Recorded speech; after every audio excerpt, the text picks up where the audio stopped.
Joining us now, Democratic Congressman from Washington and ranking member of the House Armed Services Committee, Adam Smith. Thank you for joining us. Well, thanks for having me. I appreciate the chance. They're continuing, the administration, to either diminish or deflect or to blame the media for this, saying it's not that big of a deal, this Signalgate stuff. We just were speaking to Courtney Kube, talking about how there are members of the armed services who are worried that the administration's not taking their security seriously. How do you plan on trying to hold the government accountable for this when you don't have a partnership with Republicans in the House? Yeah, we're continuing to push for this. I think the deflection is even more troubling than the mistake in the first place. And the mistake was pretty severe. But if this is their view of how operational security will be handled, and they think this is perfectly normal, then we have huge problems going forward, not just this particular incident. What we want is we want the department to come out and say, yeah, this is not the way we should handle this. And furthermore, here's what we're going to do going forward to make sure that this doesn't happen again. And I think we should have hearings on this. Now, neither the House or the Senate is willing to do that. My latest ask is to do a classified brief. If we don't want to do this publicly, then just have somebody from DOD come over and assure us on these issues, because this is an incredible breach of security, as John Brennan and so many others have outlined. I don't need to go back into that again, but their opinion that nothing to see here, we did everything right, that is even more troubling and more dangerous for a whole host of reasons. Have you gotten a straight answer about whether this White House or this Defense Department is continuing to use Signal to communicate? No, we haven't gotten a straight answer about anything. We've gotten the deflections and the attacks, attacking the reporter, attacking everybody.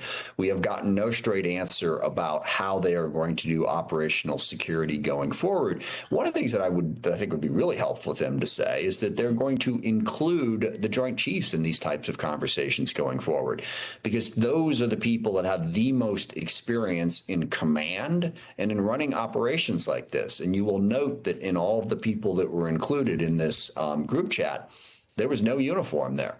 Now, I know that we fired the chairman of the Joint Chiefs of Staff, but we haven't replaced him yet. But there's a vice chair of the Joint Chiefs of Staff. There are other Joint Chiefs of Staff. There are operational commanders who could be included. They would know that you shouldn't be having this conversation on a group chat. And also, I saw Pete Hegseth say, well, it's my job to give the play-by-play on these type of things. No, it isn't. You're not supposed to be discussing this. It's his job in that situation to be in contact with the commanders on the ground. So if they need something, if there's an order they need that would rise to his level, that he's prepared to do it. It's not part of your job to give a play-by-play on an ongoing operation to a group of people completely uninvolved with it. So I think they owe the American people a better explanation for how they're going to change to be more secure going forward. Let me ask you a policy question. In that chat, it was revealed that J.D. Vance didn't believe in striking the Houthis. He didn't worry about the Red Sea shipping channel. From an American perspective, he thought it was a European problem. Obviously, that was overruled. They went ahead and did that regardless. Do you see the Red Sea shipping lanes, as a European issue? Yeah, the vice president is just completely wrong. It is absolutely an American problem. I mean, you can get into a debate about how it's a bigger problem for Europe. But look, American shipping is completely shut down through the Red Sea right now because of what the Houthis are doing. This is clearly an American problem. And again, that's the level of ignorance involved of the people having this conversation. And that's not to say necessarily that, we need to go full on with a military attack to deal with that problem. But you got to understand the facts. And the fact is, it's absolutely an American problem. The second point that's really important about this is they've also deflected here saying, well, the operation was a success, so it doesn't matter. The operation is about opening back up those sea lanes. We are 2 weeks into this attack now.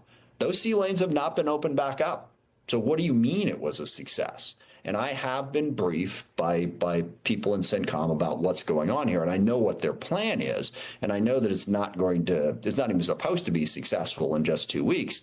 What is the plan? Is it going to be successful? To say it's successful now, yes, we've killed people, we've dropped bombs, but it hasn't succeeded in what is the central mission, and that is opening back up that sea lane. I know we're probably out of time here, but one quick point. Dealing with the situation between Israel and Palestine has got to be part of calming things down in the Middle East. And instead, we're ramping them up. and causing more conflict in the region. So this mission has not yet succeeded. I think it would also be helpful for the president to be honest with the American people about what we're doing in Yemen. This is a 2-week war now. This wasn't just one strike. Every day we're attacking them, and we're getting no explanation from anybody about where that is going. Congressman Adam Smith, ranking member of House Armed Services, thank you very much. We are indeed out of time. Appreciate it.